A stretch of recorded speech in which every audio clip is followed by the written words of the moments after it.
That's Walkin' Shoes by Tora Tora on the Pure Rock Show. And those guys are going to be playing the Whiskey A Go-Go on the Sunset Strip on Friday, November 22nd, which I'm really excited to go see. Was also excited to see the Bullet Boys that just played locally here in town at Oaken, Maine a couple weeks ago. They put on a great show. And with us right now on the phone is Anthony Corder, lead vocalist of Tora Tora. How's it going, Anthony?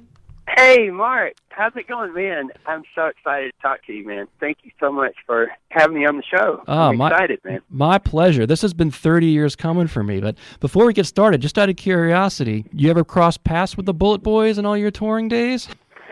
Man, we did back in the day a little bit, and most recently we were with them on the Monsters of Rock cruise.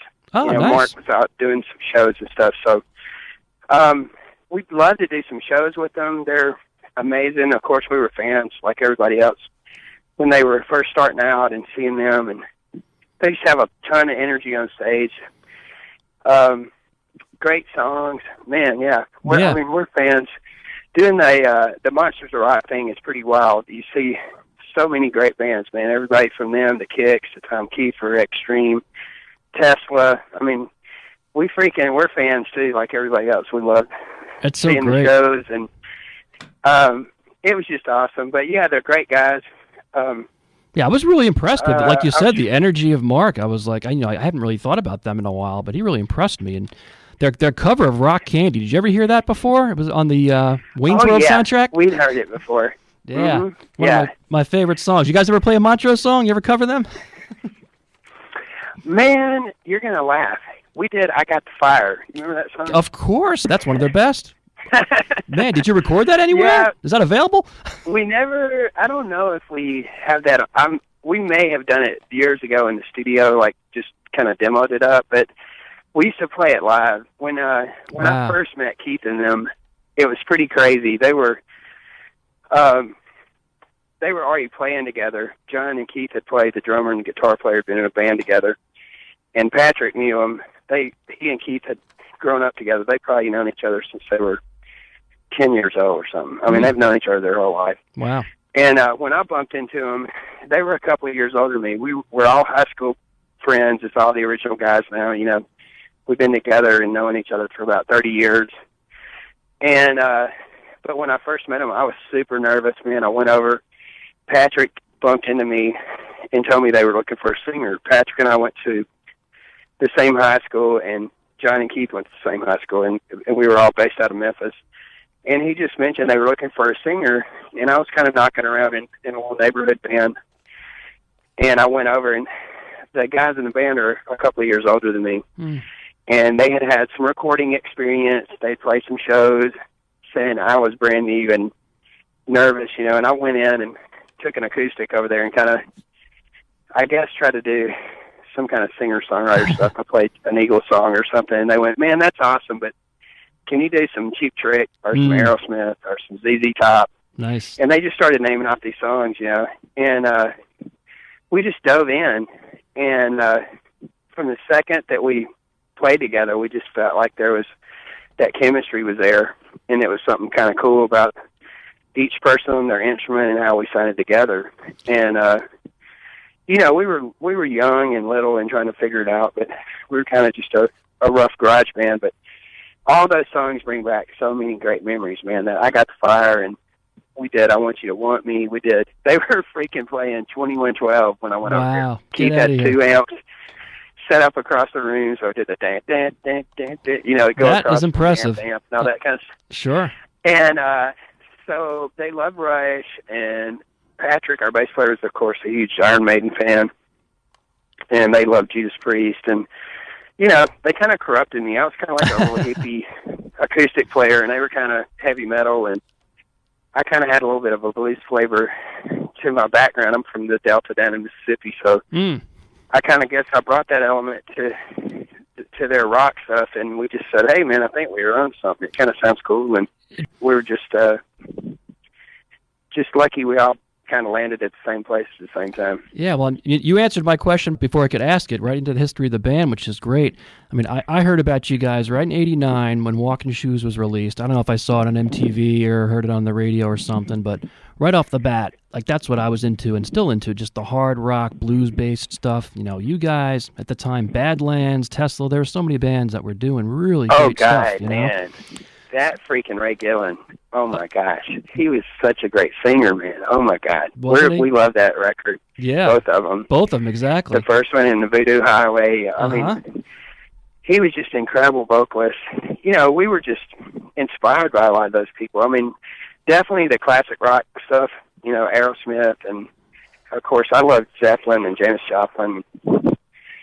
They were big influences on me when I was first starting out. And we played a few of those songs. We did Heartbreaker. We kind of picked some different Zeppelin things. We did Rock and Roll. I think was one of the first ones that we did, just kind of jamming around. And then, you know, worked up a few as we were kind of cruising along. But, you know, even the bands that were out back then, when you said Tesla, man, I mean, Jeff Keith, man, his voice is still amazing. He's one of my favorite singers. The guy from Kix, Steve Whiteman. He's another one that's just freaking awesome. I mean, off the hook still to this day. Yeah, he's amazing on stage. His voice is incredible. I mean, they just put on a great show. Yeah, I feel so fortunate to have, you know, bands like you and all these other guys, you know, 30, 35 years later still playing. Like, who would have thought back then that this would be going on, right? Man, we can't believe it. I mean, us doing music for how we got to approach it and start. I mean, we were just, like when I was telling you before, we were a little garage band. We won a couple of competitions in Memphis. It was a great scene in Memphis back in the day where it had local radio shows, local DJs that supported the scene. There was venues that would let you play original music. They were doing showcases, so they had a producer and studio support, and then there was people, record labels that were showing up going, hey, we want to look around. You know, and a lot of the rock scene was attributed to the spillover from the Sunset Strip. That definitely affected us, even though we were far away. And Memphis kind of has its own musical heritage with everything from the blues to, you know, Stax and Elvis. And, I mean, the soul music that still, you know, kind of transcends all the Otis Redding and Wilson Pickett's. And, yeah, that's definitely when I think of Memphis, I think of that. And like Eric Gales, you know Eric Gales, the Eric Gales band? Oh man, listen, we grew up with him. Yeah, they're from Memphis, right? I've known him since he was a little kid. Yeah, other than you guys and Eric Gales, were there any other bands that got signed around that time? Because I couldn't think of any from Memphis. Yeah, it was Every Mother's Nightmare. Oh yeah. A couple of guys were from Memphis, a couple were from Nashville. Roxy Blue, they got signed out of Memphis. They were on Geffen. There was a handful. There was definitely a lot of record reps and stuff. It kind of became like a little hub, you know, because it was inexpensive. You could record there. You could get the studios, and the quality of the studios that were there, like Ardent Studios and Kiva, was a big one. That's now the House of Blues one down there. Yeah, Ardent is the only studio that I'd heard of. That's a legendary studio that you guys recorded in there. Yeah, man. So we were signed to a production deal at Ardent before we signed our record deal. We won a band competition. We went in. We were working on a little 5-song EP on our own that had Phantom Rider and Love's a Bitch, Wasted Love, Time on the Edge, and the title track was called Tora Tora, which was really funny. Thought it was pretty awesome. And those are little cassettes. Like we only made like 1,000 of them, so they're really hard to find. Yeah, I was going to say, I've never seen that out Keith, there. our guitar player. Yeah, man, Keith, our guitar player, was kind of like a little entrepreneur, so he went around and did some deals with some local record shops back in the day when they had physical product stuff. And he said, hey, can we do some consignment? Well, we pick these by the register. And if you sell them, great. And if you don't, I'll come back and pick them up. Well, we ended up selling all of them. So the people helped us at the store, and we got them out, and people were requesting our songs and stuff on the radio. And it was pretty cool. That Team Phantom Rider kind of helped us get our following and our record contract. It got in their top requested songs, like regionally. It got on into regular rotation. And our A&R guy that signed us told us, he said, man, I knew I was going to sign you because I got in my rent-a-car at the airport and turned the radio on, your song was on. Yeah, that's going to be pretty impressive for an unsigned band to be on a commercial radio station. Definitely. It was pretty cool. Uh-huh.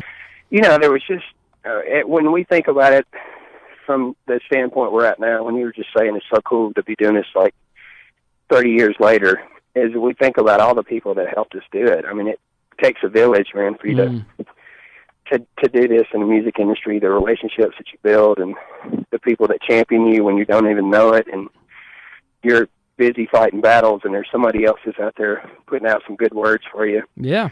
Just, it means a lot to you. So you get signed to A&M, that's who you wind up signing with, and you put out Surprise Attack. And I think Walking Shoes, was that the first single that was released? Yeah, it was. We had, there was a song called Dancing with a Gypsy. Oh, Bill and Ted's. Yeah. Yeah, so that came out first. Oh, okay. And that happened to be one of we cut 4 demos at Ardent when we signed the production deal. Until the record came out, we had never traveled or anything, so Is that it was really right? funny, man. We were pretty green. We were little kids. I mean, I wasn't even old enough to get in a bar. Wow. It was some of the places we went would let me come in and do sound check, and then they'd make me leave. So it was pretty funny. It was pretty great. I was like looking in and keeping them open up, and they were in there having a ball. And I was like, okay, soon enough, I'm going to get in there and get with them. Wow. So after you get signed, did they put you on a tour right away with supporting a larger band, or what was the first? Not right away. We actually we transitioned. We worked on the record for about a year, man. And when you said that you loved the Surprise Attack record, it's really, there was a guy named Joe Hardy and a guy named Paul Eversole was really the guy that started the whole thing. He's the guy that recorded our first demos, and then he helped us get the production deal. And then he teamed up with this guy named Joe Hardy, who had done all the ZZ Top records, the Afterburners, You Got Legs, and Give Me All Your Lovin' and all that. So Joe was working at Ardent, Paul was there, and so they co-produced together. And so that immediately, when he signed on, gave us some credibility to go to the record labels and say, hey, Joe's working on this thing. He's had a lot of success. So just having their endorsement went a long way for us. Sure. And the other thing that I would say, about them is they were just so patient with us. We were little and we were trying to figure out what was going on. We had never really been in this scenario before where we had a big budget. When we signed with A&M, it was a pretty huge contract. It was for a lot of options and a lot of money, a lot of budget. Mm-hmm. That was back in the old days when you were, selling physical product and stuff, and people could make their money back pretty quick. Right. And so it was pretty amazing.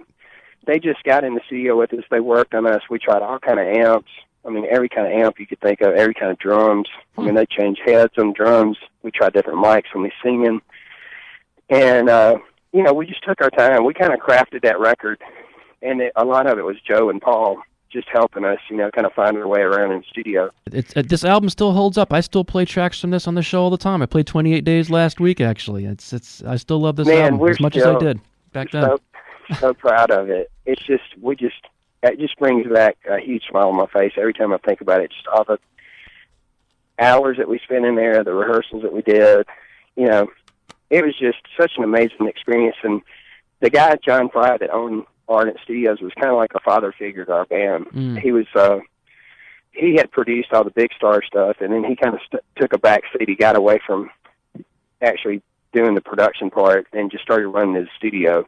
So anyway, John was kind of like a father figure to our band. So he was the guy that took us in a little conference room, set us at a table, and he drew a circle on the wall, and he put like one line in it and said, this is you, and this is everybody else that's going to be digging in your pocket. And so we were like, okay, sign us up. Can we play our own music? Can we go on the road and all that? So,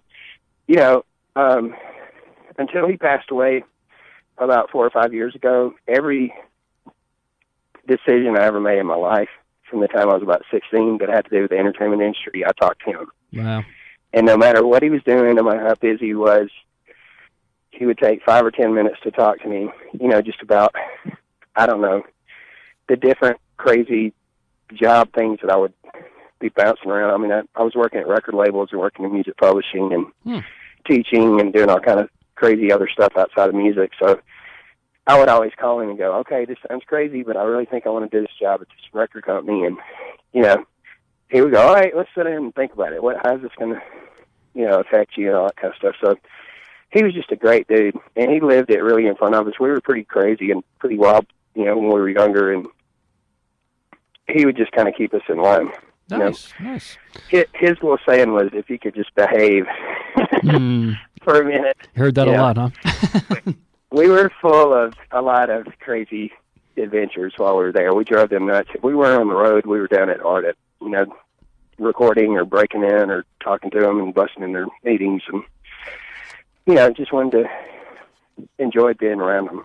So what are some of your earliest memorable road stories, like bands you played with or memorable shows from that first tour? Any one or two stand out? Oh man, there's so many. Probably, man, when I was talking to you about Kicks a minute ago, they don't realize this. None of those guys. I've talked to them a little bit, just in passing through the years, but they were so huge to us. But before our record came out, we went to Manhattan and we stayed up there for a couple months right before the record came out. Mm-hmm. And our management was sending us out in the middle of nowhere to like somewhere in Pennsylvania. It'd be like us, our manager, and like three other people. And he would stand in the back and go, hey, what's the name of your record? You know, he'd clap in between songs. And they were, you know, just trying to get us to loosen up. We were totally freaking out and traveling. Had never done anything like that before. So, but anyway, they were kind of gearing us up for the launch of the record. And, you know, we circled around for a couple of months. And then, you know, the bullseye was Manhattan. We were going to do like the Cat House or something like that. Yeah, the when Cat the record Club. launched. Yep. Cat Club, that was it, yeah. And so, anyway, after we launched, they were like, hey, we're going to get you some opening dates. You're playing with this band, Kicks. And, man, it was right when Don't Close Your Eyes had hit. Oh, man. I mean, they were just huge. It was like all over the radio. It was on MTV. And they were the nicest people we'd ever met. That's great. And they don't remember this. I mean, this was 100 years ago to them, but I'll never forget how they treated us. They were so nice to us. And we played at like Hammerjacks. We played a couple of big theaters with them. I think we did about 5 or 6 shows.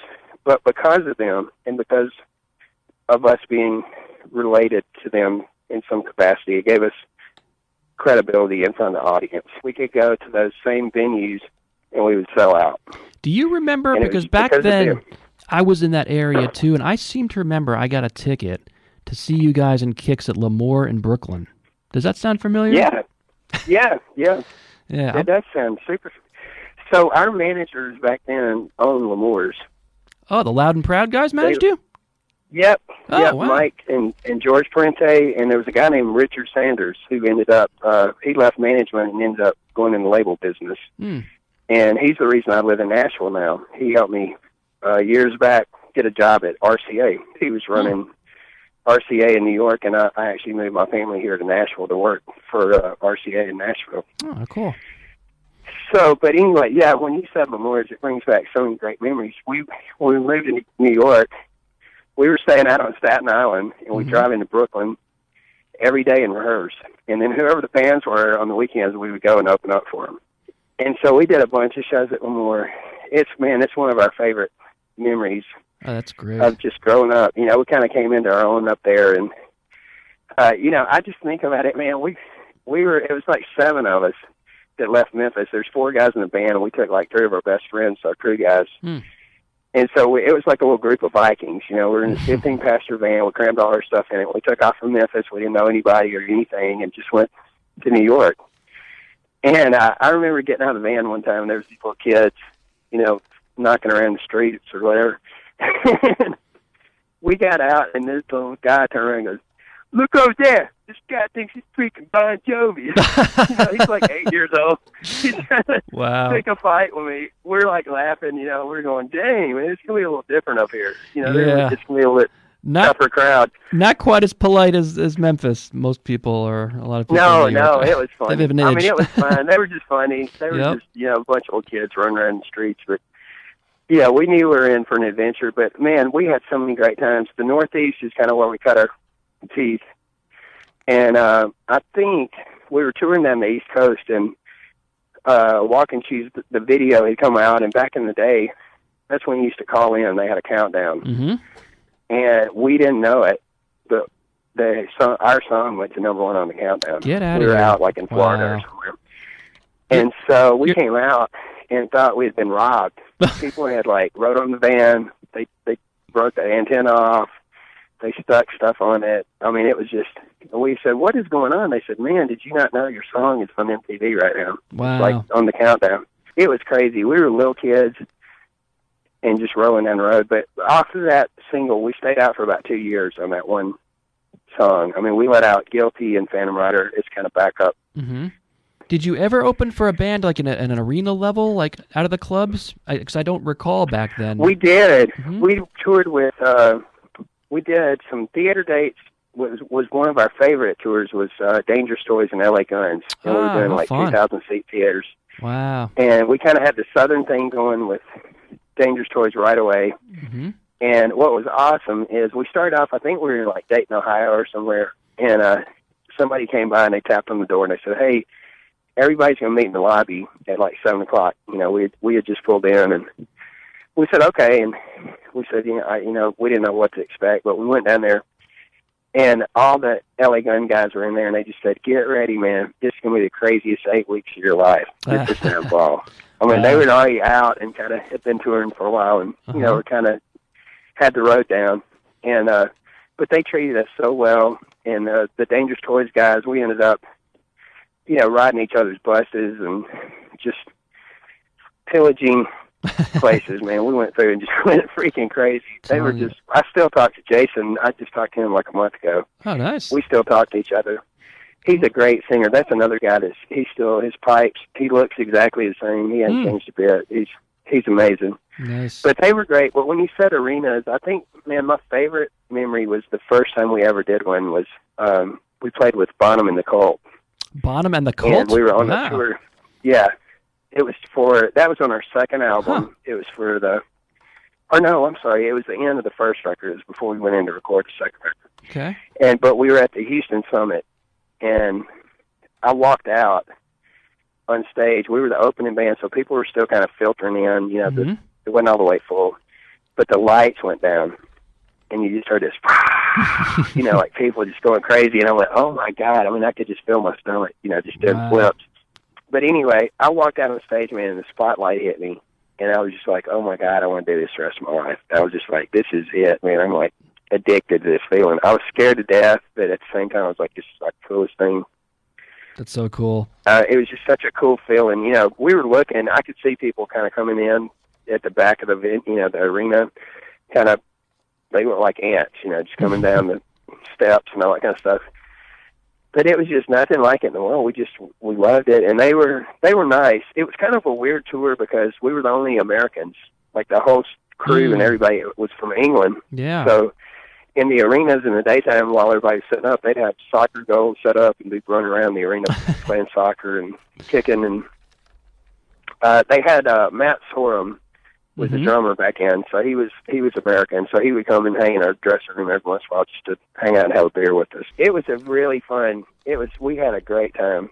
I think we were out with them, I think for about 8 weeks or something like that, and we ended in Memphis at our hometown Coliseums, which was amazing. It was really awesome. Shows that we had seen there, we had seen Van Halen and AC/DC and everybody on that stage that we walked out on. We were like, "Oh my God, this is like so awesome." The homecoming, yep. Yeah, it was great. And but throughout the time, we were really lucky. A&M was great to us. They gave us a lot of support. A lot of tour support, to be out on the road. Once we left Memphis, we just said, we don't want to go home. We had never traveled or anything. Once we went out there, we were like, we don't want to go back. We want to, if you'll help us stay out here. So before we move away from Surprise Attack, I always wanted to know this. The name Tora Tora, I think on Wikipedia it says, someone gave you a list of names, and that was one you picked. But did that come from the Van Halen song, or is that nothing to do with where the name came from? It did come from Van Halen. It did, okay. There was a girl named Kelly Coffey that we went to high school with. We were trying to figure out a name, and we were kind of fumbling around with a couple of just really lame ones that we couldn't figure out to land on. And we were talking about Tora Tora, and we said, "Man, it's cool, man. It's a Van Halen reference and all that." And we said, "Let's just try it, And we went to one of those shows down at Bill Street one of the first times we played. But anyway, when we first played, we were in the back waiting to go on, and all those people came to the front. They knew we were next, and they started going, Tora, Tora. It sounded like the chant from the Toga Party in Animal House. And we just went, wow, man, I think that's going to work. I think that's going to catch on, and we'll just stay with it, you know? Yeah. And, you know, we weren't sure at first if we were going to keep it, but that kind of happened. We said, hey, man, it feels like people are it's catching on, and they remembered it. And, you know, the next time we'd show up, people start chanting it even before we were, you know, in line or whatever. Quick break to let you know you are listening to an interview with Anthony Corder of Tora Tora on KPPQ LP Ventura. And my last question on Surprise Attack, Riverside Drive. Is that a real street in Memphis? Is that a real place you guys sang about? Absolutely, yeah. It's right on the Mississippi, man, right? Just like the song says. They actually block it off for the International Barbecue Festival. I don't know if you've ever gone, but if you ever are going to go to Memphis, that would be a good time. It's in May. Wow. Memphis in May is what it's called. It's a whole month of celebrations. But anyway, we spent a bunch of time just running up and down that road, you know. Bill Street runs straight into Riverside Drive. So okay. It was just something familiar, the bluff and partying on it. So moving on to Wild America, obviously you're on the road a long time. Your big second album with, I think Amnesia was the first song I heard from it, and the song Wild America. Tell me about what went on then. 'Cause that's kind of when I lost touch with you guys. I didn't remember you coming around on tour. I'm sure you were touring, but just tell me, you know, how things went there, who you toured with, the making of the album, any stories about that time period. Man, that one is probably, I love all of our records. That's one of my favorites. So it was because of what I was telling you before. We kind of had gained experience. Like we'd gone on the road, we'd become much more confident in our abilities, you know, as writers and just on our instruments, man. Like Keith and John, and the band was just super tight. I mean, we had gotten to where we were playing, you know, sometimes 11 or 12 shows in a row where we just, I mean, we were just locked in. And so when we went back, we had all these crazy experiences on tour, and then we were like, man, God, we've got so many things to write about, you know. It's so many things has touched us and places we've been and all that kind of stuff. So it was a completely different mindset and approach. We had a new producer. It was a guy named John Hampton, which we loved him. He was a drummer. He worked at Ardent. He was had worked on a ton of projects. And he and Joe Hardy, the guy from the first record, were kind of like so smart. They were like crazy. They were kind of like those crazy professors with their hair sticking up, and they were plugging stuff up and trying stuff all the time, you know. They're real experimental. Like they would try stuff with us just to see what kind of sounds and stuff we'd get. And so John worked with us. We worked a really long time. We worked for 2 years on that record. We probably wrote about 60 or 70 songs for Surprise Attack and Wild America, like each, so about 120 songs total. Oh my goodness, that's incredible. So what we would do is we would write about 5 or 6, and then we'd run in and demo them up, and then we'd pick 1 or 2 out of that batch and say, all right, man, we've set the bar, now let's go in and try to, everything else after this has got to beat this one. And so we just keep doing that over and over and over and over and over. And we wanted to do something bigger and better and try to beat what we'd done before. Yeah, and he kind of pushed us and pulled us. I was going to say, you can definitely hear it, you know, the different instruments you have on there and the guest back vocalists, which I was going to ask you. I saw Jimmy Jamison from Survivor did some backup vocals on that album too? Yeah, he actually sang on everything we ever did. Is that right? And up until this last record, I mean, he passed away a couple of years back, but yeah, he was amazing. He was one of the sweetest people I've ever met in my life. He was so successful, but he came in and he was so humble and down to earth, and he kind of always had this kind of mischievous kind of grin on his face, like he was up to something. So you knew he was like doing something really funny and getting into something. But he was just so encouraging to us. Like he would come in and just, you know, talk about how cool the songs were, and he'd think about the parts he was going to sing, and he was just so awesome, and he was such a professional. Like he would come in and, I mean, he could do anything with his voice. He sang on those ZZ Top records. I mean, he did all kind of stuff that people didn't know about. Was he a local Memphis guy, or how did you connect with him? Yeah, he was from Memphis. Oh, okay. He was actually, I don't know if you've ever listened to this, but if you've never listened to it, you should go back and look up a band called Target. Target? I've heard of that but I've never listened to them. That was his band before Survivor? Yeah, they were actually signed to A&M, the same label we were. But it was back, they were about 10 years before us. He kind of sounded like, and I don't mean this taken away from him, I mean this is a compliment, but he was kind of like a Paul Rogers. That's a great vibe. compliment, yeah. Man, dude, it's so good. You got to look it up. Target, I definitely will. Freak out when you listen. Yeah, it's really good. Wow. And but anyway, he was just so down to earth, and you know, we worked with them. We worked with the Memphis Horns. We worked with Wayne and Andrew. Were the sax and trumpet players at the time when we worked with them. They were out with Sting and Robert Cray, and they happened to be in town. And we had worked with these two guys, Jim Price and Bobby Keys, and they had done a bunch of the Rolling Stones stuff. Bobby Keys toured with the Stones forever, but they came to Memphis on that. This was in 91 or something like that. But it was the first time that they had been together in about 20 years in the studio.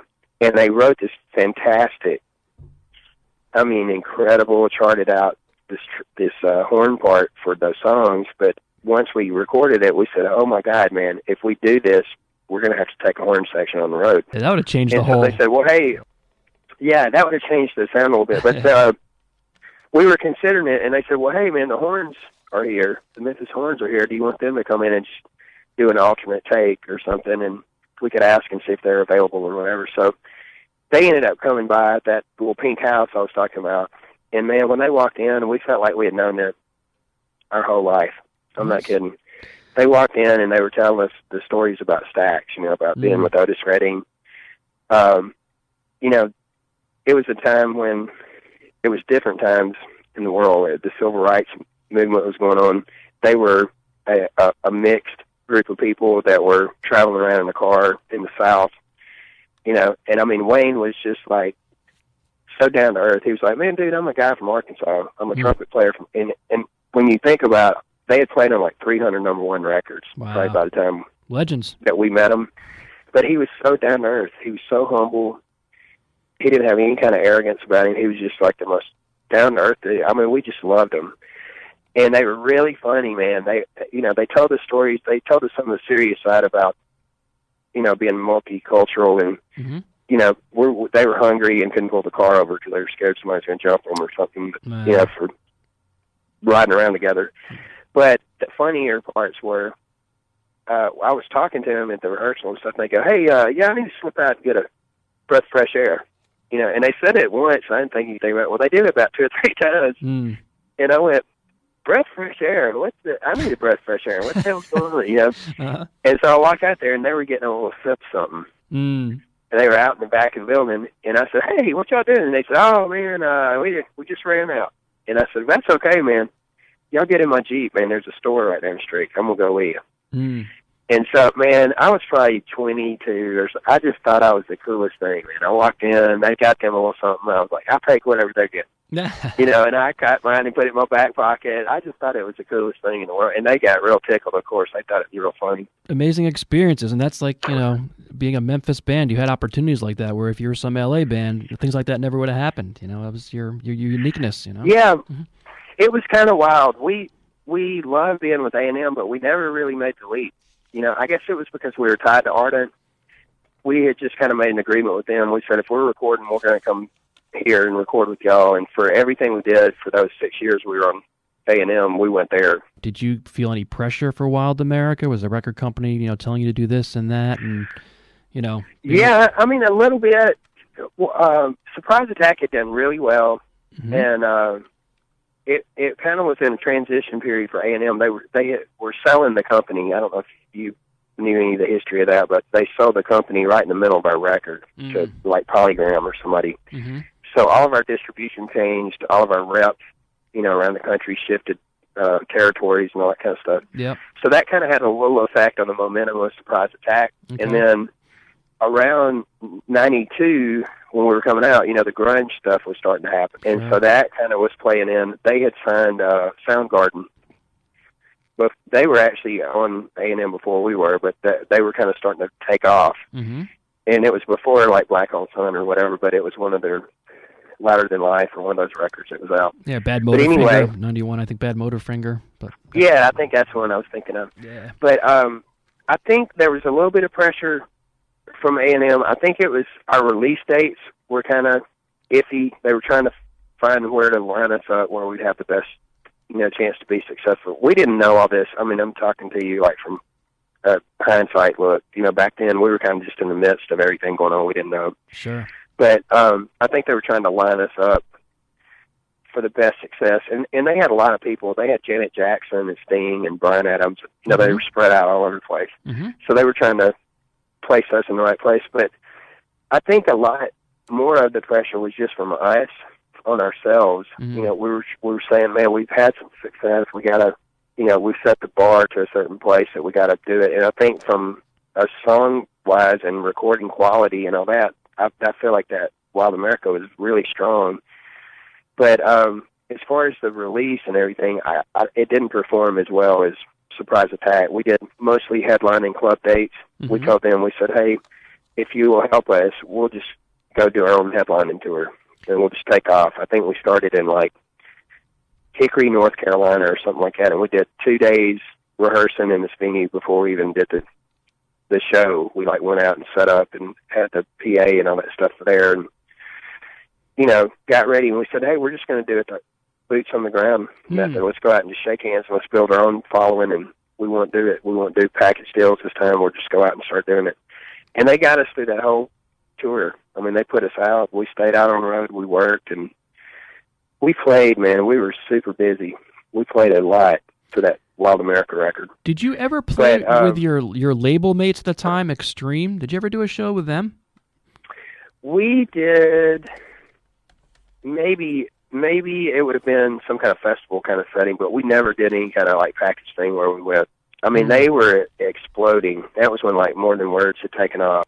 I was thinking earlier, when their debut album came out around the same time as yours, and I do they were remember on seeing them quite a bit because we crossed over them. We saw them in Boston, in their hometown. We saw them in Memphis. Mm-hmm. They played a place, that Daisy place I was telling you earlier. That was about 1,000-seat place. So we saw them quite a few times before they took off. But they were always super nice. We just saw them in the Monster Rock thing, and they were still incredible. Oh, yeah, they're amazing. That Gary guy has got more energy than I've ever seen. I mean, him and that Steve Whiteman guy both are just up there. They're just killing it. And then Nuno. I remember the first time I saw Nuno in concert. I mean, I always knew he was amazing, but seeing him live, I mean, he really is a phenomenon. I mean, he doesn't get enough credit, I don't think, being such an amazing guitarist. Right, yeah. And he's really down-to-earth guy, really sweet. When you speak to him and stuff, he's very nice and polite and seems real down to earth. Cool. I believe, I think I read that you had another album either ready to go or you're working on a third album. I was just curious, around, how did you get the news that that third album wasn't going to happen for A&M? We were at the very end of the whole recording process. It was about to be mastered. Oh, is that right? And the guy that had signed us had done Extreme and Soundgarden, and we were his third band. And both of those other bands had exploded, and he got an offer from another record label to come and be the head of their A&R department. And so he came and talked to us and said, hey, this is like everything I've ever dreamed and worked for. It's like a house in the Hollywood Hills, and this is something that I really want to do. And, he said, you guys will be fine. They're going to sign somebody to you. But we knew that he was like our guy.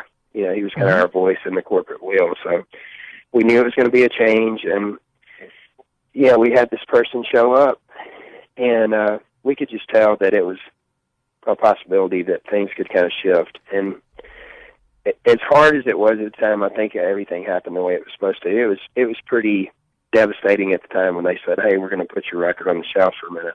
It's not if it's going to come out, it's not going to come out. We're just going to put it up. Has it come out since then? And we had worked them out. The masters are owned by A&M and Universal, which is Universal now. Right. But we had access to some of our demo recordings through our relationship with Ardent Studios. So we got permission to use those. And those demo tapes that weren't the masters, that were going to A&M, but they were the recordings that we had done that were the actual songs that were on the record. They had been floating around on the internet, and somebody, I think, had burned a copy off a cassette or something, and so the tempos were different. And we would hear it and say, man, this is bugging me. If it's going to be out, let's see if we can get access to at least give them something quality. And so we did that back 2011. Around that time, we let some stuff out, some unreleased demos. And there's kind of like 3 sections of it, kind of one for Surprise Attack, one for Wild America, and then we did the Revolution Day record. And, you know, it was awesome. I mean, it was cool to finally just let people hear where we're headed. It's kind of a little bit darker. You can tell we're going through some stuff. You know, we wanted to keep the stuff, the Tora Tora sound and everything, but we kind of wanted to do something a little bit different just for, you know, from a creative standpoint.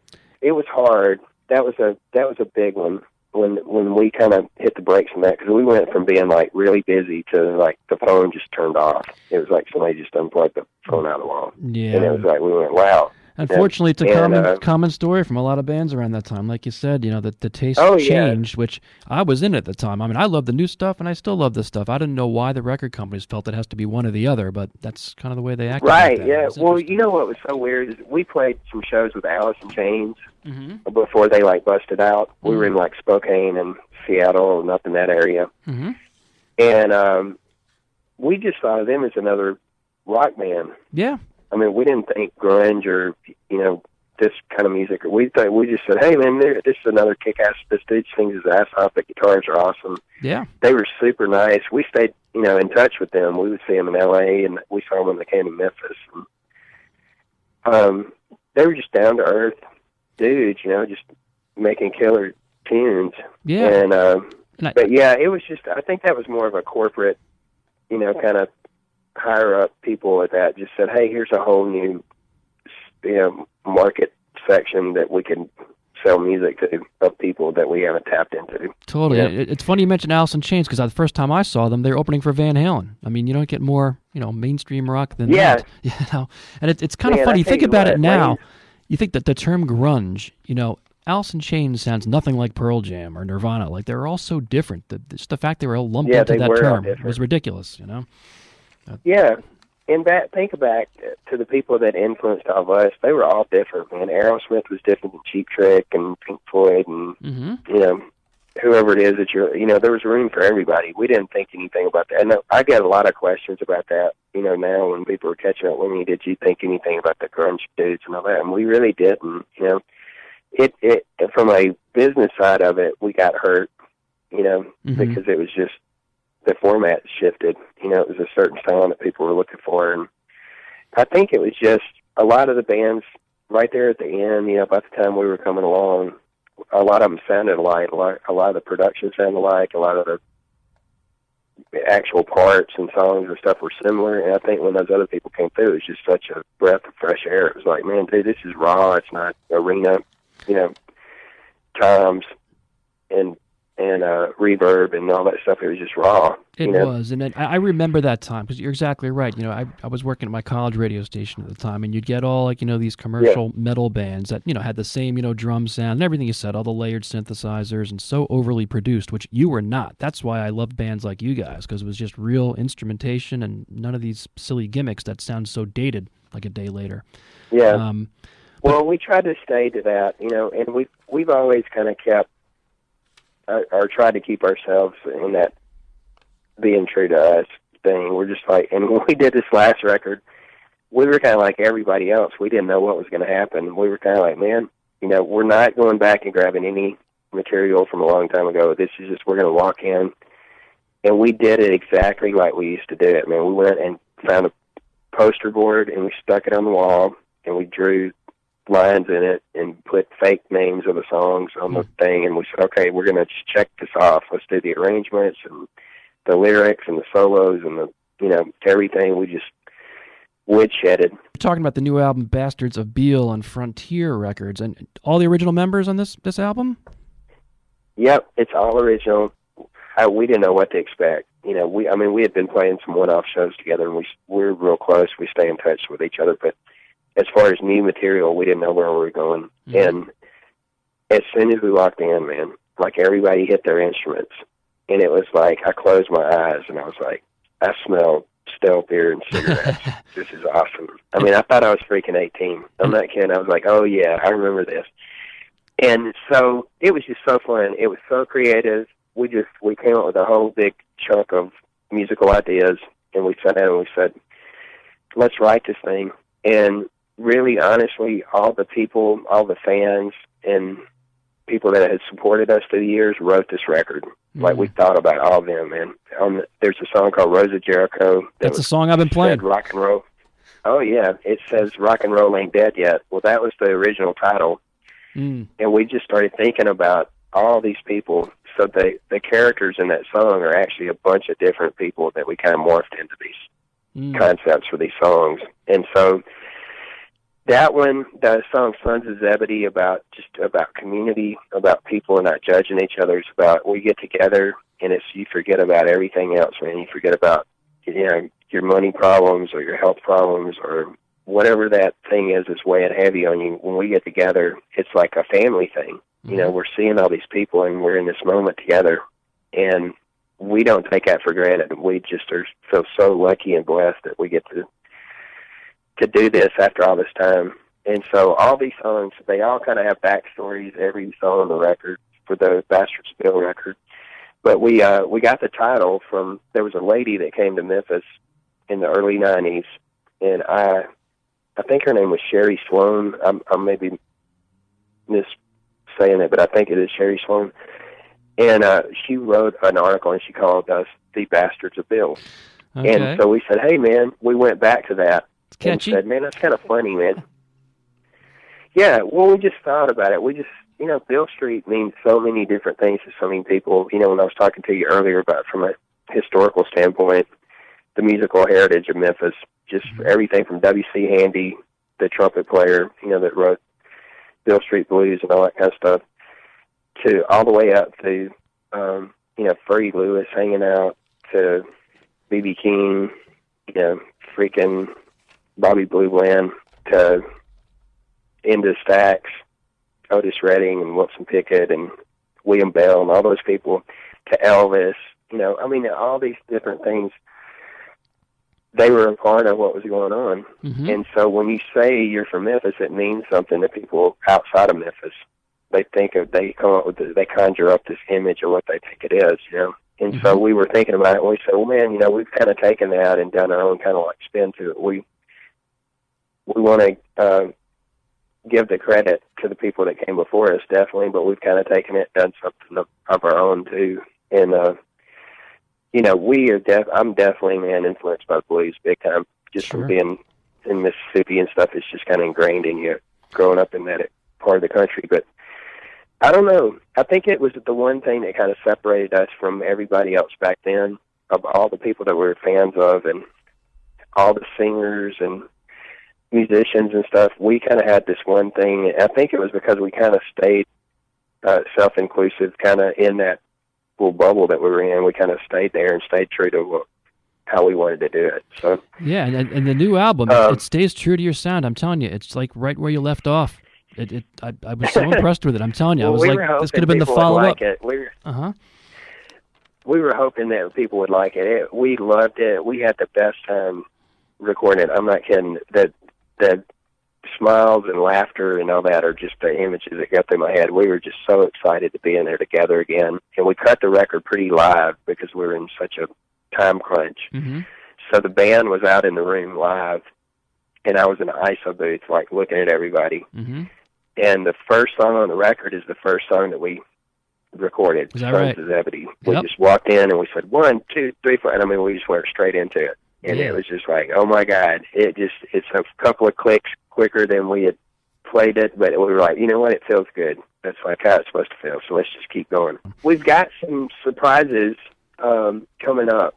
We're in writing right now for another record. Oh, we're fantastic. We're gonna tour through next year on Bastards of Bill, but we're looking at a release in fall of 2020. So wow, that's great. We're in the process right now. I'm going to see Keith this weekend, the guitar player. He's coming to Nashville to hang out with me to do some writing. And we've already started the couple of songs that we're already working on, and we're super pumped. We think that Tora fans are going to like it a lot. We got some cool things in the bag. So How's the tour going now? Obviously, you're a little bit older, a little bit wiser. You're probably not playing so many shows in a row. Like, what's it like touring this go around? It's been amazing. We've actually been kind of cherry picking the places we want to go around the country, which is nice. We've done about, I think, between, I would say, around 20 or 25 shows this year. So it's a lot more than we've done in the past 20 years. We were only doing a couple of one-offs a year there for a while. So that part's been exciting. We've been everywhere from up north in Maine, where we'd never gone to Maine before, so we went up that way. All the way out to, we're ending in about 2 weeks out in your area. Mm-hmm. So we've been all across the country.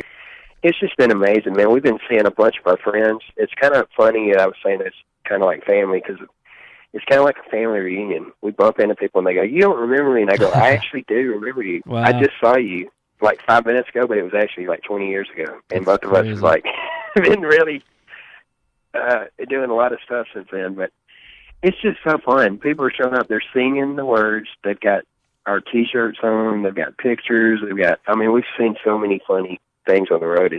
It brings back so many great memories, and we're making a bunch of new friends, and fans. So it seems like everybody's having a good time. The promoters are being really cool to us.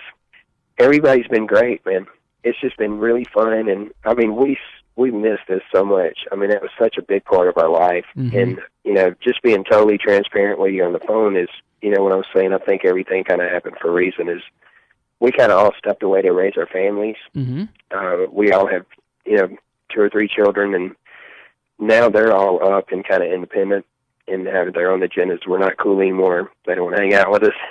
And they're doing their own thing. Uh-huh. But we just started talking to each other, and we said, maybe we could, pick a couple weekends a month and just shoot out. And we've been doing some fly dates and stuff, so it's quick in and out for us. And we're just trying to be smart, and strategic about how we're approaching it. But the main thing is we just want to be out in front of the people. We miss the performing part tremendously. We want to keep that going.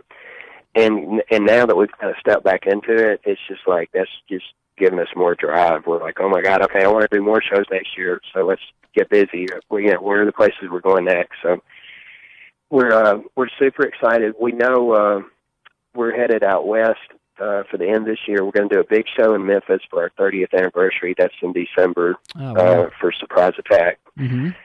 Which will be really fun. And then I think after the first year, we're headed back out towards Colorado. And, of course, we want to do a bunch of festivals, and hopefully we can get some of those checked off. We did M3 this year, which was a bucket list thing for us. Yeah, that's like, it was amazing. The biggest festival of the genre. There's so many now, but that's pretty much the main one, right? It was so awesome. This guy wrote me and said, "Hey, man, I saw Led Zeppelin open for The Who on that stage you're going to walk out on." Wow. And I said, "No way." And then I was talking to the people there, and they said, "Hey, man, Janis Joplin did a 2-night stand here." And I was like, "Oh, my God." So, I walked out. I didn't want to leave. I was like, "Oh, my God, this is awesome. It's so cool." I'm sure you know the history of where you're playing here at the Whiskey in Hollywood on Friday, November 22nd. You know everybody that's played there, obviously. This is it. Talk about the legendary club, right? Yeah, and we played there. It's just been a really, really long time since we've been out west that far. It's been a long time. Again, I've been a fan since the day I got this album 30 years ago, and I never had the opportunity to see you, so really psyched to be able to come out to the show at the Whiskey. But yeah, the Whiskey was one of our favorites. I think, if I'm not mistaken, Eric Carr was at our show that night. I was such a huge Kiss freak when I was growing up, that I was just like, I couldn't believe he was there. I was like, oh my God. I looked out in the audience and went, oh my God, that's freaking Eric Carson. It's like, oh my God, that was cool. So we want to invite everybody, man, all your listeners, please, y'all come out and see us and come say hey to us. We're looking forward to shaking hands with everybody. And if you want to stay in touch with us, go to toratoramusic.com. That's our website. And you can find us on social media. Just look up Tora Tora Band. We're on Instagram and Facebook and Twitter and all that stuff. And it's us talking to you on there. We want to hear from you and talk to you. But anyway, listen, man, I appreciate your time so much. Thank you for doing this with me. Anthony, it was my pleasure. It was great to speak with you, and thank you for spending all this time and telling us all the history of the band. It was really great. What time do you hit the stage at the Whiskey on Friday, November 22nd? Oh, man, I'm not positive. I would guess around 10 o'clock. Okay, it's around the normal time you guys That's hit it? kind of the witching hour. Yeah, I think so. I think we're doing a bill with a couple other bands that are supposed to be really great. We've kind of been talking to them on social media. I'm glad you're finally coming to the West Coast. I was watching your tour dates. I'm like, come on, West Coast. And when I finally saw it, I'm like, all right, now we're in business. Have a great night. I look forward to meeting you in person, man. Thanks for the call. Absolutely, Anthony. Have yourself a great night, and I'll see you in a couple of weeks. All right. Take care of yourself, man. See you. Tune in to the Pure Rock Show Tuesday nights at 7, Wednesday nights at 5, and Sunday nights at 5 to hear a real variety of rock music featuring deep cuts from well-known artists, songs from great bands that never reached mainstream success, and former staples of rock radio that you just don't hear on today's tightly formatted commercial stations. Spanning the worlds of classic rock, hard rock, metal, punk, and alternative, you're sure to discover something new or songs you haven't heard in years.